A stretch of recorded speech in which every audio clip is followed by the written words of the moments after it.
እንኳን ደህና መጣችሁ። ዛሬ የምንመረምረው አንድ ሰነድ ነው እና በጣም በደንብ በምናውቀው ርዕስ ላይ የተለየና ጥልቅ እይታ አለው። ይኸውም ስለ ጥምቀት። አዎ፣ ሰነዱ የውሃ ጥምቀትን፣ የኖህን የጥፋት ውሃ፣ የቀይ ባህርን መሻገር እና የዮሐንስን ጥምቀት በመመርመር ከስርዓት ባለፈው አላቸውን ምሳሌያዊ ትርጉም ይፈትሻል።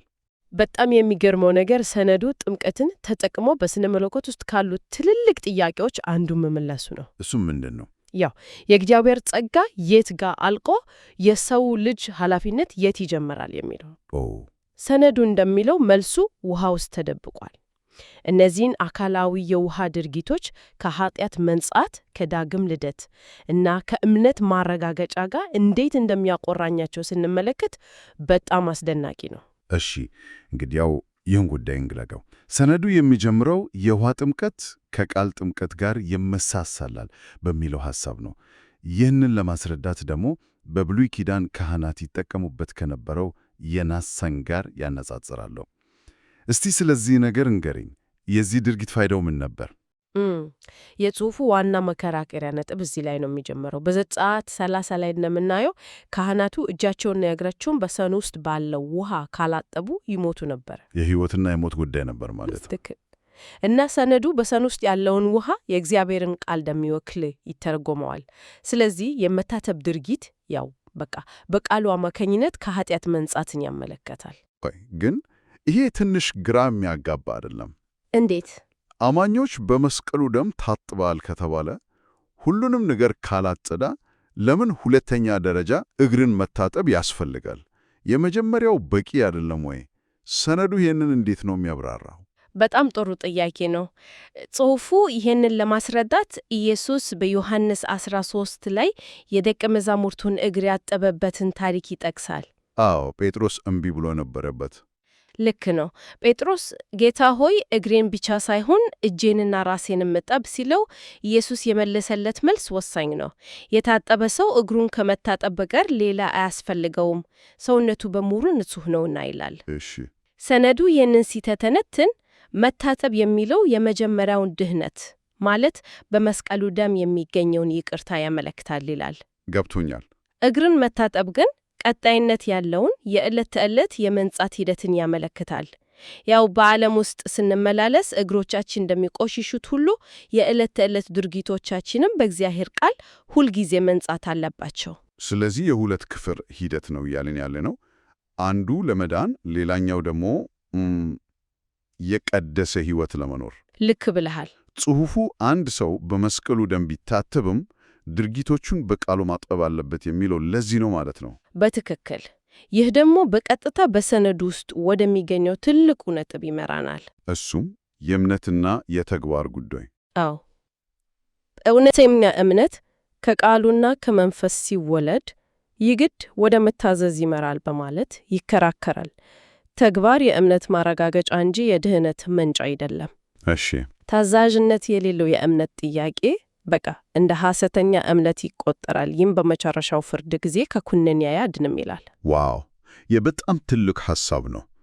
የአንድ ሰው እምነት እውነተኛ ወይም ሐሰተኛ መሆኑ የሚረጋገጠው በተግባሩ ነው ማለት በምዕመናን ላይ ትልቅ ጫና አይፈጥርም?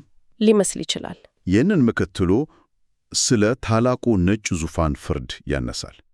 በዚህ ፍርድ ጊዜ የሕይወት ዘመን በሙሉ ይገለጣል ይላል። ይህ ማለት እያንዳንዱ ድርጊታችን ይመዘናል ማለት ነው? ጫና ሊመስል ይችላል። ነገር ግን ጸሐፊው እዚህ ላይ የሚያስምርበት ነገር አለ።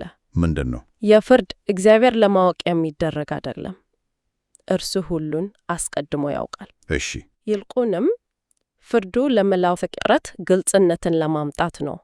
የእግዚአብሔር ውሳኔ አንድን ሰው ለማዳን ወይም ለመኮነን ፍጹም ፍትሐዊና ፍቅር የተሞላ መሆኑን ሁሉም እንዲገነዘቡ ነው። ገብቶኛል። ነገር ግን በጣም ወሳኙ ነጥብ ይሄ ነው።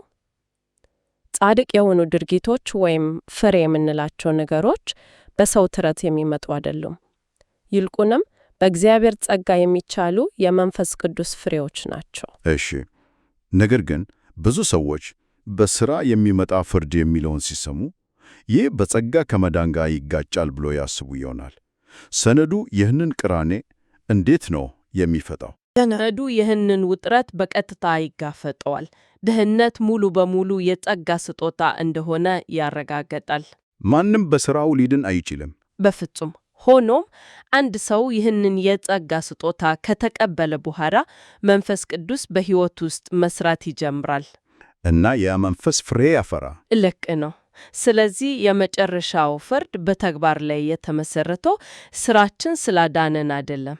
እሺ፣ ታዲያ ለምንድን ነው? ስራችን በሕይወት ዘመናችን በሙሉ ያንን ጸጋ ተቀብለን እንደኖርን ወይም እንዳልኖርን የሚያሳይ የማይታበል ማስረጃ ስለሆነ ነው። ሰዎች ጸጋውን ላለመቀበል ነጻ ፈቃድ አላቸው።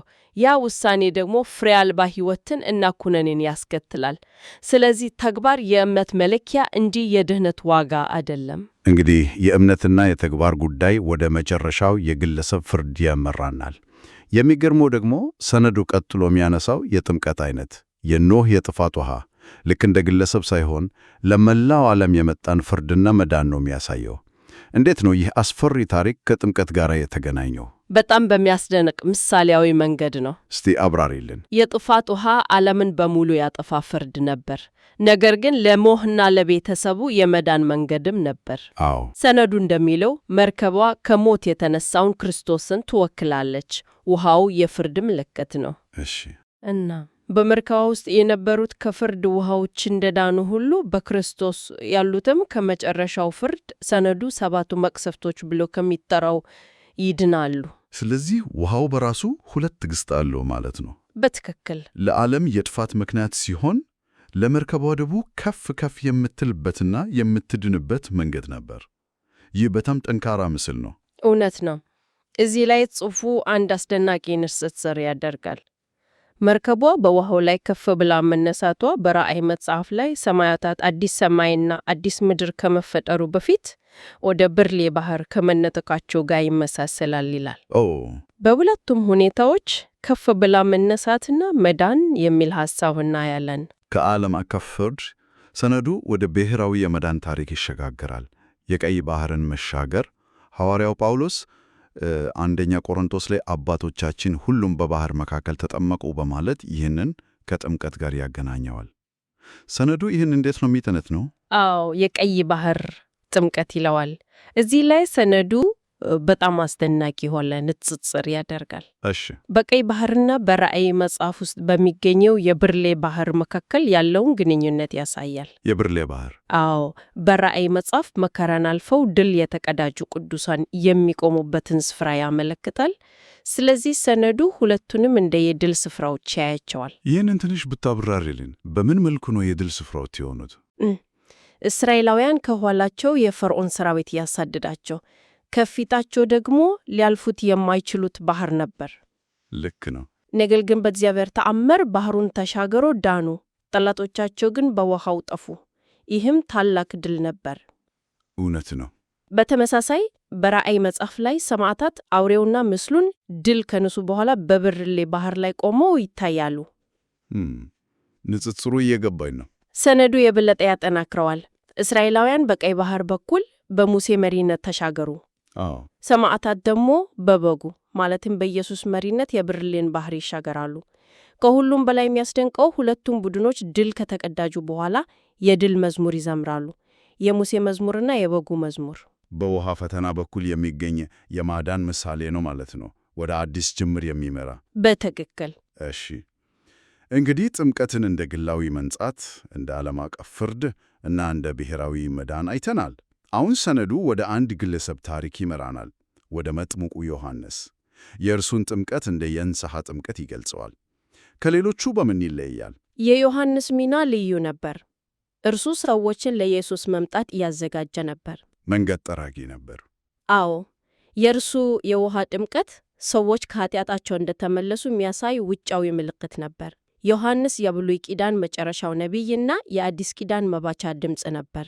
እሺ፣ እርሱ በመንፈስ ቅዱስና በእሳት ለሚያጠምቀው ለኢየሱስ መንገድ ያዘጋጅ ነበር። ስለዚህ የኢየሱስ ጥምቀት ከዮሐንስ የላቀ ነው። ለምን? ምክንያቱም ውጫዊ ድርጊት ብቻ ሳይሆን በመንፈስ ቅዱስ አማካኝነት የሚፈጸም ውስጣዊ ለውጥን እና እውነተኛ መንጻትን ያመጣ። ነገር ግን እዚህ ላይ ትልቁ ጥያቄ ይመጣል። ኃጢአት የሌለበት ኢየሱስ ለምን የንስሐ ጥምቀት ከዮሐንስ ተቀበለ? ይህ በራሱ እርስ በርሱ የሚጋጭ አይመስልም። በእርግጥም ዮሐንስ ራሱ ግራ ተጋብጦ ነበር። አዎ፣ እኔ በአንተ ልጠመቅ ያስፈልገኛል ብሎታል። ልክ ነው፣ አንተ ግን ወደ እኔ ትመጣለህን ብሎታል። ኢየሱስ ግን አሁንስ ፍቀድልኝ፣ እንዲህ ጽድቅን ሁሉ መፈጸም ይገባናልና አለው። እሺ። ሰነዱ ይህንን ሲተነትን ሁለት ዋና ዋና ነጥቦችን ያስቀምጣል። አንደኛ፣ ኢየሱስ ይህንን ያደረገው ከኃጢአተኛው የሰው ዘር ጋር ራሱን ለማቆራኘት እና የመታዘዝን ፍጹም ምሳሌ ለማሳየት ነው። ሁለተኛ እና ምናልባትም ከሁሉም በላይ ወሳኙ ነጥብ ምንድን ነው? ጥምቀቱ ለሕዝባዊ አገልግሎቱ የተቀበለው ልዩ ቅብዓት መሆኑ ነው። ይህ ነጥብ በጣም ወሳኝ ነው። ማለትም ሰነዱ እየለየ ያለው በኢየሱስ ማንነትና በተልእኮ መካከል ነው ማለት ነው። በትክክል። ከመጀመሪያውም የመለኮት ባሕሪ ነበረ፣ ነገር ግን ጥምቀቱ ለአገልግሎቱ መነሻ እንደ ማኅተም ነበረ የሚል ሐሳብ ነው። ልክ ብለሃል። ጸሐፊው ኢየሱስ ከጽንሰቱ ጀምሮ በመንፈስ ቅዱስ የተሞላ እንደነበር ያስረዳል። ስለዚህ ጥምቀቱ ለራሱ ዳግም ልደት ወይም ለመንጻት አልነበረም። ገብቶኛል። ይልቁንም መንፈስ ቅዱስ በራገብ አምሳል መውረዱ አብ ለዓለም የምወደው ልጄ ይህ ነው ብሎ የመሰከረበት እና ኢየሱስ የመሲህነት አገልግሎቱን በይፋ የጀመረበት ቅጽበት ነበር። ይህ ቅብዓት ለአገልግሎት ነበር። እናም የአገልግሎት ወዲያውኑ በፈተና ተጀመረ። አዎ፣ ወዲያውኑ መንፈስ ወደ ምድረ በዳ ወሰደው። ጽሑፉ ይህንን ከብሉይ ኪዳን የስርየት ቀን ሥርዓት ጋር ያመሳስለዋል። እሺ። በስርየት ቀን ሊቀ ካህናቱ 2 ፍየሎች ያቀርባል።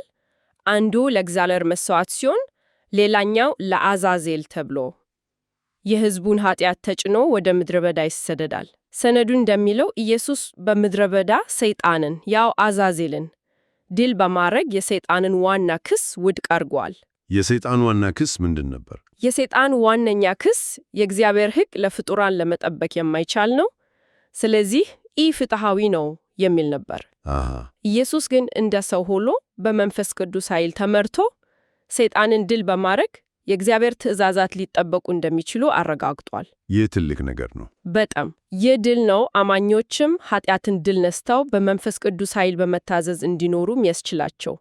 የኢየሱስ ድል የእኛ ድል ሆነዋል። ስለዚህ ሁሉንም አንድ ላይ ስናጠቃልለው የሰነድ ጥምቀትን እንደ አንድ ነጠላ ሥርዓት ሳይሆን ብዙ ገጽታ ያለው ጥልቅ ምሳሌ አድርጎ ያቀርባል። አዎ፣ በቃሉ አማካኝነት የሚገኝ ግል መንጻትን፣ ከዓለም አቀፍ ፍርድ መዳንን፣ በብሔራዊ ደረጃ ከባርነት ነፃ መውጣትን እና በመጨረሻም ለመታዘዝ የቆረጠ ሕይወትን በተግባር ማሳየትን ያካትታል። ዋናው መልእክት የውስጣዊ እምነት እውነታ ከውጫዊ ሕይወት ተግባር ጋር መቆራኘት እንዳለበት የሚያሳይ ይመስላል። የአንድ ሳንቲም ሁለት ገጽታዎች ናቸው። ልክ ነው። የተለዩ ነገሮች አይደሉም። ሁሉም በጸጋ የሚቻል ሲሆን፣ በነጻ ፍቃድ በኩል ግን የሰውን ትብብር ይጠይቃል። እምነት ስር ሲሆን፣ ተግባር ደግሞ ፍሬው ነው። በጣም ጥሩ ማጠቅላያ ነው። ሰነዱም ያሳየን ይህ እውነት በሙላው መጽሐፍ ቅዱስ ውስጥ በተለያዩ የውሃ ታሪኮች ውስጥ የተሸመነ መሆኑን ለአድማጫችን እንዲያስቡበት አንድ የመጨረሻ ሐሳብን ተወላቸው። ሰነዱ ጻድቅ የሆኑ ድርጊቶች የሰው ጥረት ውጤት ሳይሆኑ የመንፈስ ቅዱስ ፍሬ ናቸው በማለት ይከራከራል። አዎ፣ ይሄ ወሳኝ ነጥብ ነው። ይህ እውነት ከሆነ ጻድቅ ሆኖ ለመኖር የሚደረገው ትግል ከውስጥ ምን ይመስላል? ጸጋን በዝምታ መቀበል ብቻ ነው ወይንስ በጸጋ ኃይል የሚደረግ ንቁ ትግል ነው? ምንጩ በሁለቱ መካከል ያለውንና ሊመረመር የሚገባውን ውጥረት ይጠቁማል። በትክክል ለማሰቢያ የሆን ጥሩ ጥያቄ ነው።